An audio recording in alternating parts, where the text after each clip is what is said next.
Alocație mică și n-ai bani de joacă, G2A te rezolvă niciodată. Stepai pe Twitch!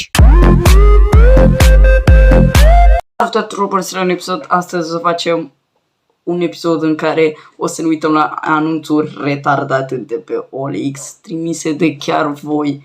V-am cerut pe Facebook, da, v-am cerut pe Facebook, că da, pui mie, de ce să nu vă cer pe Facebook și putem să vă cer pe Instagram.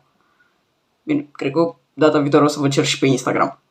V-am cerut să îmi dați anunțuri retardate care le-ați văzut voi pe OLX sau Hai să începem cu primul. Ultimul pix al lui Ceaușescu, 5 lei negociabil, stare utilizată.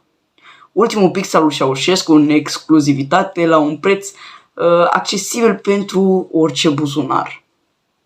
Și uitați cum arată, bă. Bă, arată ca pixurile la 2 lei. Asta e 5 lei, pentru că da, a fost al lui Ceașcă. Cum să nu fie pixul Ceașcă, normal că costă mai mult. La ce mă așteptam eu. Următorul anunț. Ca un prieten care să iese cu noi și să aibă mașină și bani. Bă, cât de trist să fii, mă. Să cauți așa ceva, mă. Și să pui așa ceva. Sticlă în care a băut Iisus. What the fuck, unde le-ați găsit, bă? 1000 de euro. Bă, eu acum am uitat la preț, bă. 1000 de euro. Acest obiect este foarte prețios. Merită cumpărat, vă rog frumos, respectați această sticlă pentru că și ea vă va respecta pe voi. Amin. Uai! Și într-o sticlă de Fanta cu struguri, mă. Băi, eu cred că-l sun, bă. Îl sun pe ăsta, mă, că vreau să beau sticla asta. Că a băut și Iisus. Adică totuși, Iisus. Statuie din metal. Statuie metal. 1600 de euro. E negociabil. Cine vrea poate să-l cumpere. Statuie sudată manual din metal. 2,10 metri. 70 de kilograme. Bă, e super grea chestia aia. Bine, nu chiar așa de grea. Bun, hai să mergem la următorul anunț.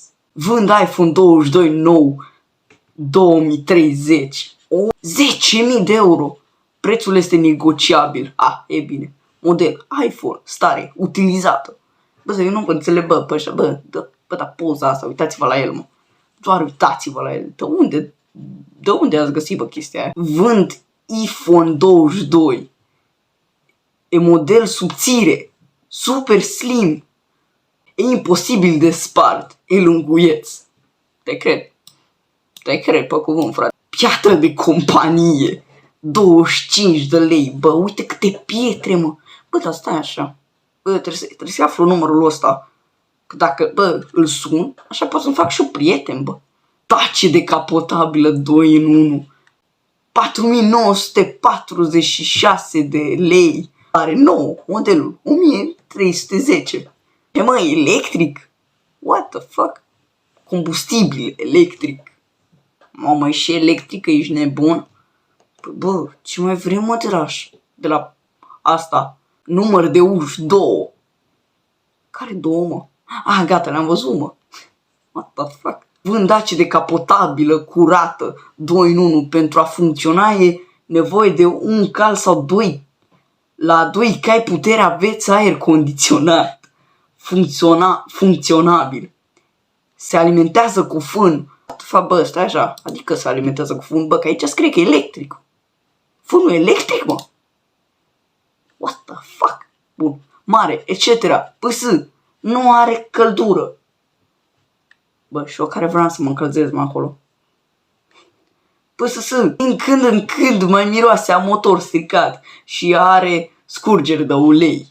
Acesta a fost și episodul de astăzi. Noi ne revedem data viitoare.